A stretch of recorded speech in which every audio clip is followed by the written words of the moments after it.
Okey, kemudian kita sentuh sikit tentang pasaran globalisasi. Oh, ini sekejap lah. 5 minit boleh habis. Okey, bila kita bercakap tentang perniagaan antarabangsa, kita perlu lihat kepada beberapa perkara. Yang pertama ialah tentang bentuk geografinya. Ya, asas geografinya. Contoh, kalau kita nak buah apple, buah oren, tidak kita kena ambil daripada negara-negara yang beriklim sejuk, iaitu negara-negara yang berada di atas atau di bawah khatulistiwa. Maknanya mesti sejuk. So jadi tidak kita mesti ke negara tersebut. Kalau kita nak cari apa lagi? Buah-buahan tropika. Tidak kita terpaksa mencari mereka yang beriklim tropika. Buah-buahan tropika seperti buah pisang, buah nanas. Ini adalah berdasarkan iklim tropika. Ada juga buah-buah tertentu yang boleh hidup dalam pelbagai musim. Ya. Ini contoh.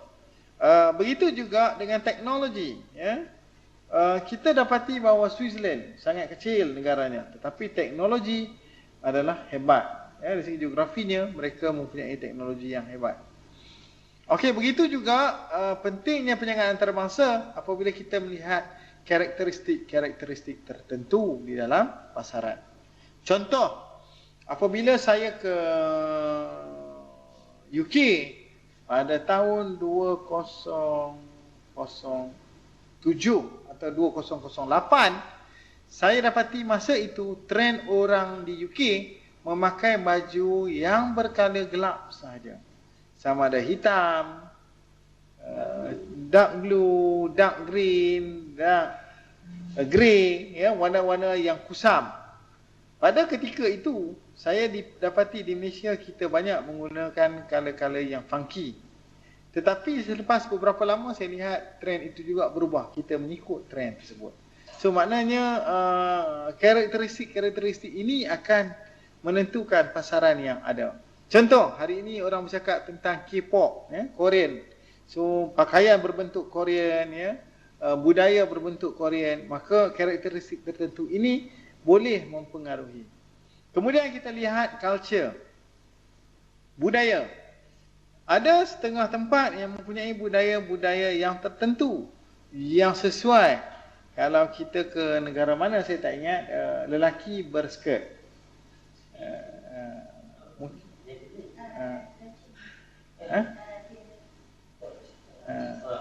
Di mana tak tahulah.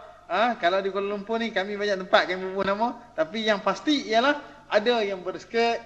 Kalau di Malaysia kita pun tak pakai skirt, kita pakai kain tu, kain sarung, ya, kain pelekat, ya. India pun sama. So maknanya budayanya berbeza-beza. So bukan setakat budaya tadi berbeza antara international, kalau lokal pun berbeza-beza. Contohnya, apabila saya ke Terengganu, saya terkejut kerana orang Terengganu breakfastnya dengan sate. Oh, hebat. Sate ni makanan istimewa, tetapi dia orang buat breakfast sahaja. Ya? Bila saya tanya kepada orang di Terengganu, kenapa anda makan sate? Ya, makanan ni biasanya makan waktu malam, istimewa. Dia tanya saya, kenapa you all makan roti canai waktu malam? Maknanya kita lihat betul lah roti canai sepatutnya makan pagi. Kalau orang utara makannya di waktu malam. Atau kenapa kita makan nasi kanak di waktu pagi, sedangkan nasi untuk makan tengah hari. So maknanya budaya yang berbeza-beza adalah berbeza-beza cara penghidupannya. Begitu juga dengan budaya luar negara.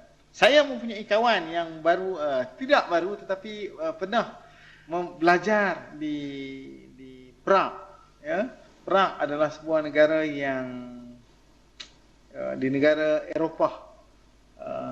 Eropah apa? Timur saya tak ingat. Tapi Prague ni adalah sebuah negara yang masih ortodok, yang masih agak tidak maju. Dia mungkin adalah pecahan-pecahan Soviet maksudnya. Cuma yang boleh saya katakan budayanya tadi adalah setiap masyarakat yang berada di Prague perlu mengamalkan dua perkara. Ini dimaklumkan oleh pelajar Malaysia yang belajar di Prague dan akhirnya kembali ke Malaysia. Dia kata untuk bermasyarakat di Perak anda perlu pilih dua. Yang pertama adalah mempunyai minum arak bersama-sama untuk mendapat kerjasama masyarakat Perak. Yang kedua adalah free sex, seks bebas di Perak. Sebab Perak adalah negara yang terlampau sejuk. So jadi dua perkara saja nak panaskan badan. Yang pertama arak, yang kedua hubungan seksual tadi. So rakan saya ni memilih satu daripada dua, maka dia telah memilih meminum arak. Itulah dia punya pilihan. Jadi dia seorang yang Muslim, tetapi apabila ke sana dia terpaksa katanya. Itu saya tidak mahu komen, tetapi rakan saya ini daripada Indonesia. Jadi mungkin baginya boleh, bagi saya rasa masih saya pegang lah. Tapi yang saya muskil, kenapa dia tak pilih yang kedua? Dia pilih yang pertama. Okey, itu adalah pandangan masing-masing. Buat pilihan di tangan masing-masing. Kalau nak belajar budaya Perak, sila belajar di Perak. Okey. Okey, kuasa ekonomi di dunia. Ini adalah buku teks yang lama. Sekarang ada 3, ada 4. Yang pertama ialah United States, tidak dapat tidak, setiap produk mestilah di import atau dibeli daripada US. Saya tahu pelajar-pelajar saya mengantuk, tapi jangan risau, kelas saya lepas ni dah tak ada kelas, kita boleh lajak sampai pukul 12. Okey? Sabar ya, pukul 12. Okey, ekonomi, negara yang mempunyai ekonomi yang kuat, yang pertama adalah US, yang kedua ialah Europe, yang ketiga Jepun. Sekarang yang sedang meningkat ialah China. Tidak dapat tidak. China telah pun menunjukkan belangnya. Inilah yang telah dikatakan di peringkat antarabangsa apabila terma seperti don't wake the giant. Okey, maksudnya jangan kejutkan giant yang tidur. Maknanya China adalah sebuah giant yang tidur disebabkan oleh dasar politik komunisnya. Sekarang dia telah pun mengamalkan dasar bebas pada perniagaan. Ekonominya adalah berdasarkan demokrasi, tetapi pemerintahannya masih lagi berasaskan komunis. Okey, kemudian kita ada satu lagi negara yang sentiasa mengikut, iaitu Kanada. Kanada adalah adik tiri kepada US. Mereka mempunyai hubungan yang baik.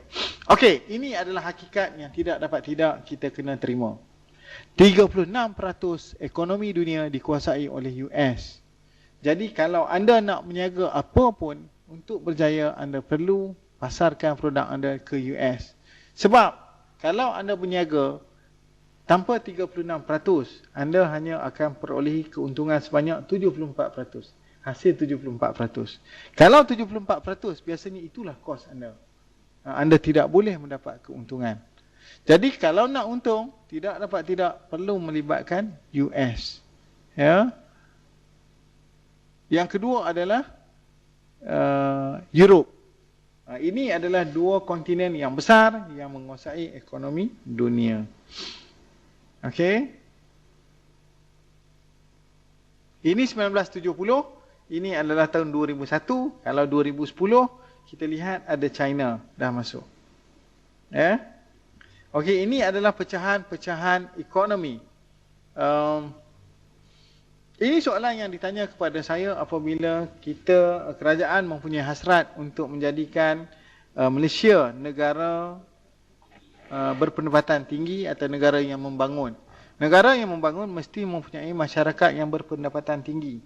Masyarakat yang berpendapatan tinggi harus mempunyai pendapatan sekurang-kurangnya. Ini yang paling rendah Maknanya kalau you kerja sampah, paling kurang gaji anda perlulah RM2,700 dan ke atas. Saya masih ternanti-nanti bilakah zamannya kita boleh lihat orang yang sapu sampah, office boy, orang yang menjaga tiket boleh mendapat gaji minimum sekurang-kurangnya RM2,700. Sebab kita tahu sekarang masih ada orang yang berpendapatan gaji 800, 700, 600 pun masih ada. Okey, ini adalah pecahan-pecahan negara yang kaya. Yang pertama adalah pecahan negara-negara yang menguasai ekonomi. Yang kedua adalah negara Arab. Juga dikenali sebagai negara-negara yang kaya. Jadi jangan heran kalau puak Arab ni mempunyai duit yang sangat banyak. Mereka memang sangat kaya. Okey. Okey, sentuh sikit tentang negara Arab. Kalau anda pergi ke negara Arab, jangan hairan kalau ayam, seekor ayam dimakan oleh seorang pelanggan. Ya, saya pernah lihat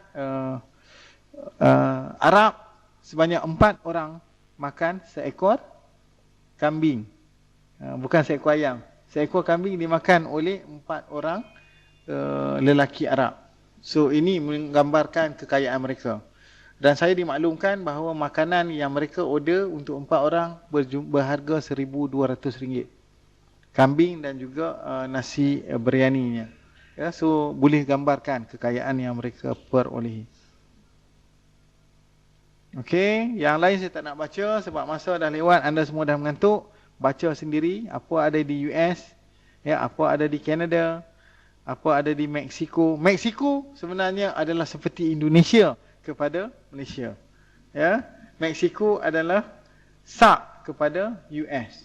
Dia menggunakan buruh-buruh murah daripada Mexico. Ini adalah peta dunia. Kalau di Malaysia kita dapati, kalau di Asia kita dapati Jepun adalah abang long, kemudian kita ada China, kita ada India, kemudian kita ada Singapura, Australia dan New Zealand boleh dianggap sebagai Asia, lokasinya di Asia walaupun mereka tidak mengaku mereka adalah Asia. Australia dan New Zealand mereka dikenali sebagai Australasia. Okey. Kemudian South Korea, Taiwan, Singapura dan Hong Kong juga menguasai ekonomi dunia. Okey, Middle East memang menguasai dunia. Okey. Dengan itu tamatlah sudah kelas kita. Nak tamat pun saya boleh tamat, nak lambat pun boleh lambat. Okey, so mereka yang nak balik tidur boleh balik tidur, ya. Yang belum semayang dulu sebelum tidur. Yang lain basuh kaki sebelum tidur. Ini pesan orang-orang tua. Okey, ada apa-apa sebarang soalan?